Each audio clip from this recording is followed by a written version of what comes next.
I recently got stuck in a lift. It wasn't quite as dramatic as it sounds. The outside wall of the lift was glass. It was looking over a wide expanse and the lift never moved, so I was stuck on the ground floor rather than between floors. I was only in there for 5 minutes and the alarm button was extremely loud in a crowded building. Also, I don't have a phobia about lifts.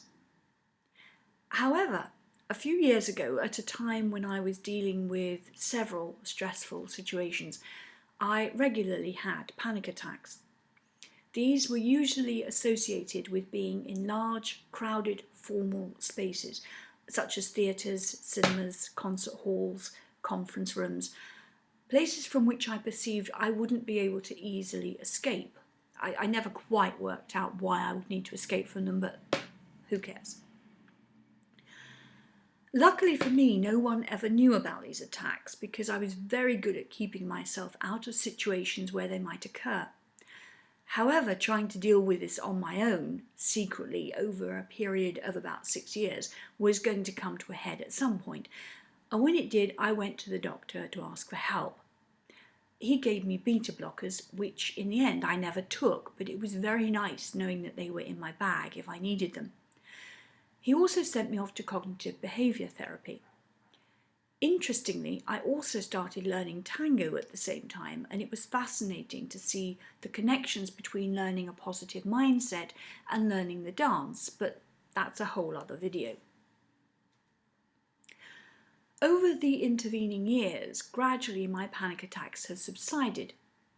Admittedly, when I go to the theatre, my long-suffering friends know I still need to be on an aisle or near a door. I have moments when I can feel the beginnings of an attack, but I now have the techniques to stop it.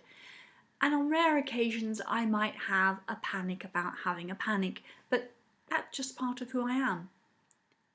So, what is the point of all this soul-bearing? Panic attacks are not pleasant.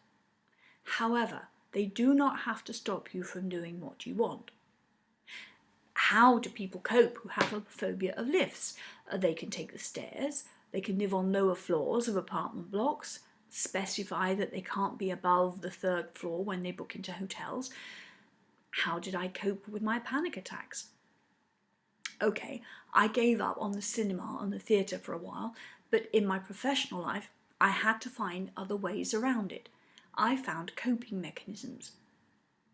For example, I had to go to a 3-day conference for my employer. This was many years ago, and at the end of which I had to give in a report on current trends, opinions, contacts made. I was anxious, but as I always did, I told myself it would be fine. It wasn't. I went into the first session, aisle seat, back row near the door, and spent the whole 45 minutes gripping my seat to keep me from running. And I was looking at a further 3 days of this. Something drastic had to be done. I checked the speaker notes from all the sessions would be made available by email after the conference. I picked up all the literature that was available. During the coffee breaks and the lunch breaks, I worked the room like there was no tomorrow. I talked to as many people as I could, asked them about the sessions they had been in, their thoughts on the trends in the sector, their sources of information, collected their business cards. After all the breaks, I disappeared into the hotel coffee shop. I typed up all my notes and made a list of next actions, things to follow up. For the 3 days, I did not go into another single formal session, but I still went back to my employer with a very comprehensive report. They got what they needed, and I did it in a way that worked for me. The point is, whether you have panic attacks, phobias, or any other kind of fear which holds you back, don't let it stop you. I'm not saying man up, just break through it. I know from personal experience that isn't how it works. However, again, from my own personal experience, I know that it can be possible to have panic attacks and to find a way to work around them. There's a great quote from the actress Rebecca Front, who is herself a lift phobic. I love it, and it's one which I totally identify with. I don't want to be defined by being scared of things. I want to be defined by all the things I can do.